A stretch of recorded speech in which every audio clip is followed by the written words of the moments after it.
E aí, cheguei. Cara, hoje eu quero falar um pouquinho sobre comunicação. Quem se comunica não existe. Isso aí é uma frase que eu ouvi de um professor de filosofia, por incrível que pareça.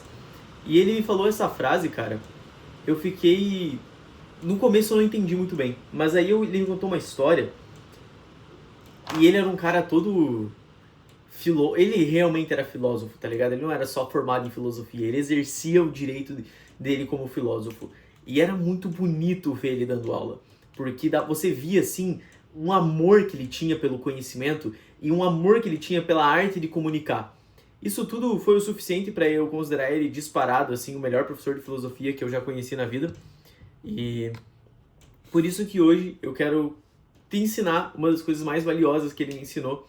E eu acredito que se você for para qualquer área da tua vida, se você for para um estágio, se você for trabalhar com alguém, se você for trabalhar para alguém, se você for dar consultoria, qualquer coisa, quem se comunica não existe. E não é tipo, ah não, quem se comunica... Não, não, não. Quem se comunica não existe. E é engraçado porque nesse dia eu discordei dele, porque eu sou um cara que acredita na verdade absoluta, e ele é um cara que não acredita na verdade absoluta. Então a gente ficou discutindo no meio da aula, na frente de todo mundo, e aí, sabe o que é mais interessante? Geralmente o professor de faculdade não gosta disso. Ele gostou, e ele me tratou com muito respeito. Então, pra mim, esse professor aí, eu não vou falar o nome dele, porque eu não sei se eu posso.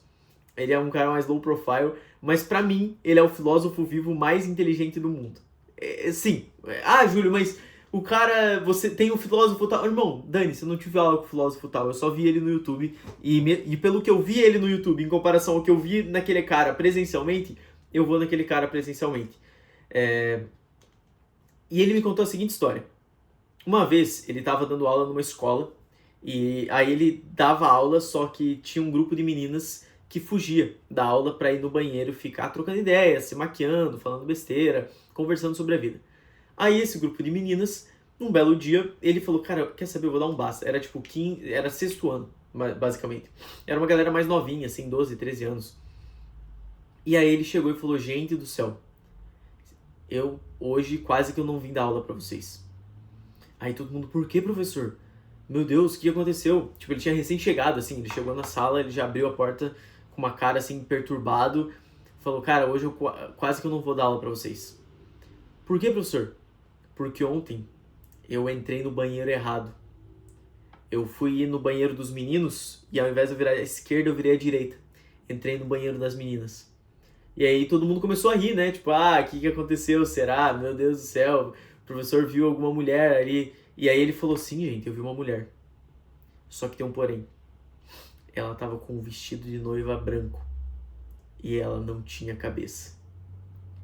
E aí tinha alguma coisa, tipo assim, um alguma coisa que fazia algum barulho muito específico, sabe? Tipo, digamos que fosse uma calha e a calha tava meio solta, aí batia o vento, a calha batia assim. E a calha, assim, uma calha vai fazer isso aqui com o vento. Mas era alguma coisa, algo assim. Não era uma calha, mas era tipo um plástico, alguma coisa.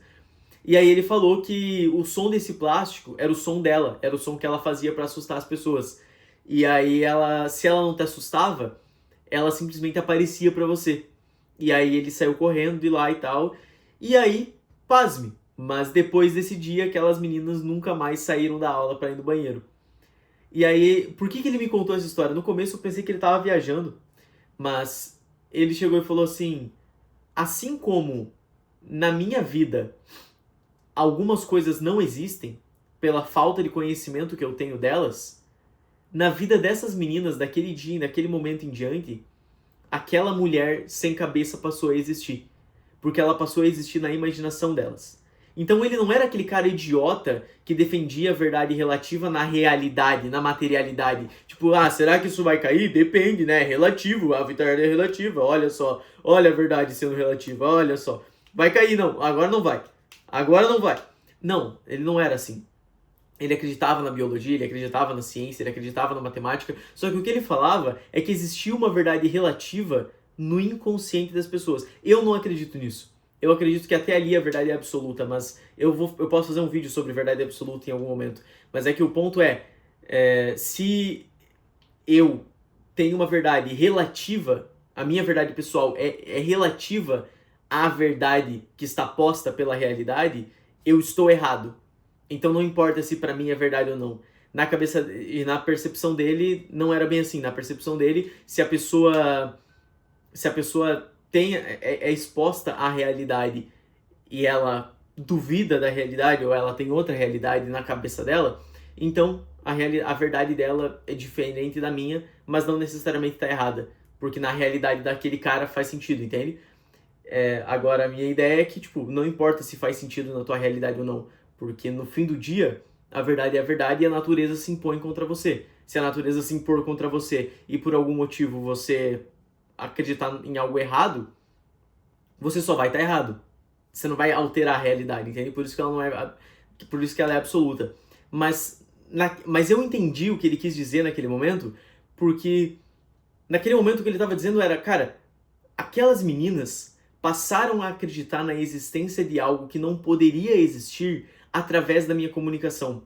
Enquanto isso, pessoas como você, e aí ele apontou para a turma, né? Pessoas como vocês não acreditam em coisas simplesmente pelo fato de não existirem. E aí é aquilo que o Olavo de Carvalho chama de brasileiro QI 83, que ele fala que, poxa, o brasileiro ele é tão burro, mas tão burro, que se ele não conhece algo, se ele não tem conhecimento de algo, ele simplesmente assume que aquilo lá não existe. Então, isso aqui não é real. Por quê? Porque eu nunca vi.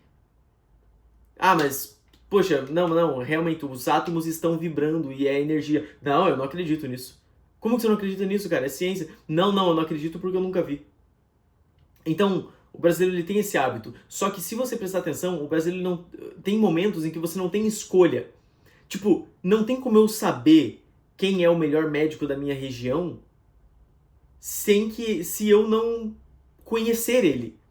Não tem como eu saber quem é você se eu não te conhecer.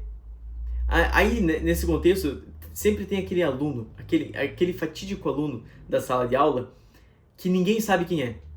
Ninguém sabe o nome dele, ninguém sabe nada sobre ele, ninguém sabe o que ele faz.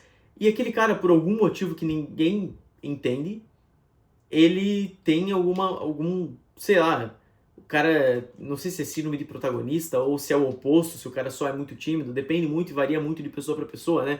Mas no geral, esse é o cara que ele chega no final do ano, a turma se forma, dá 3 semanas ninguém lembra dele. Os caras lembram até daquele cara que era meio chato e que não queria lembrar, mas não lembra dele em específico. E por que isso acontece? Cara, isso acontece porque a memória, ela é emocional. Então, a memória, ela se dá a partir de impulsos elétricos, ela vai se construindo a partir de impulsos elétricos, e se você tira a emoção, esses impulsos elétricos ficam muito fracos, ou às vezes até inexistentes. Então, se eu chego para você e falo o número 237, você provavelmente não vai lembrar. Por quê? Porque, cara, é só 3 números aleatórios, eles não despertam emoção nenhuma. Agora, se eu te conto a história e nessa história você fica com medo, você sente raiva, você sente tristeza, você sente empatia, a probabilidade de você lembrar é muito grande. Um exemplo disso é quando uma menina vai contar a fofoca pra outra menina. E daí ela vai lá, ela termina o relacionamento, aí ela escracha um moleque. Ela fala, não, porque ele era um bosta, ele fazia isso, ele fazia aquilo, ele fazia aquele outro. Olha todas as coisas que ele fazia, ele era terrível. E daí a melhor amiga fica pistola, tipo, meu Deus do céu, como é que eu deixei a minha amiga namorar esse cara? Como é que eu não percebi isso? Esse cara é terrível. Passa 30 dias, a mina volta com o namorado. E aí a melhor amiga não consegue mais superar. Tipo, a melhor amiga não consegue superar a volta simplesmente pelo fato de que na cabeça dela as histórias estão muito vivas, porque despertou muitas emoções. Então ela associou aquelas emoções daquele cara devido à história e agora ela não consegue mais desconstruir. Isso dá para as coisas boas também. Se você causar emoções positivas numa pessoa e se comunicar com ela dessa maneira, você vai conseguir se manter na memória dela. Só que, e por que isso é benéfico? Eu falo que boa parte das coisas que eu consegui na minha vida foi porque as pessoas certas acabaram gostando de mim por ironia do destino. Claro, teve muito da minha dedicação, teve muito do meu esforço, sim, teve coisas que, tipo assim, tem coisas que, eu volto a dizer, né, a natureza se impõe sobre você. Tem coisas em que não importa se o instrutor do Enem vai gostar de mim ou não. Para eu passar em medicina, eu tive que estudar. A mesma coisa para você. Se você quer fazer um vestibular, não importa se o instrutor do Enem vai te admirar ou gostar de você ou não vai gostar de você. No fim do dia, a realidade, a natureza se impõe contra você. Só que, para mim é fato que a partir do momento que você entrou na faculdade, as portas se abrem de acordo com quantas pessoas gostam de você. Vai sendo aquele médico babaca do Dr. House lá e acha que você vai conseguir alguma coisa. Não vai. A vida não funciona assim.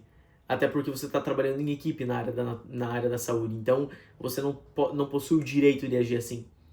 Eu só queria compartilhar isso com você, porque para mim isso foi muito relevante. E aplique isso.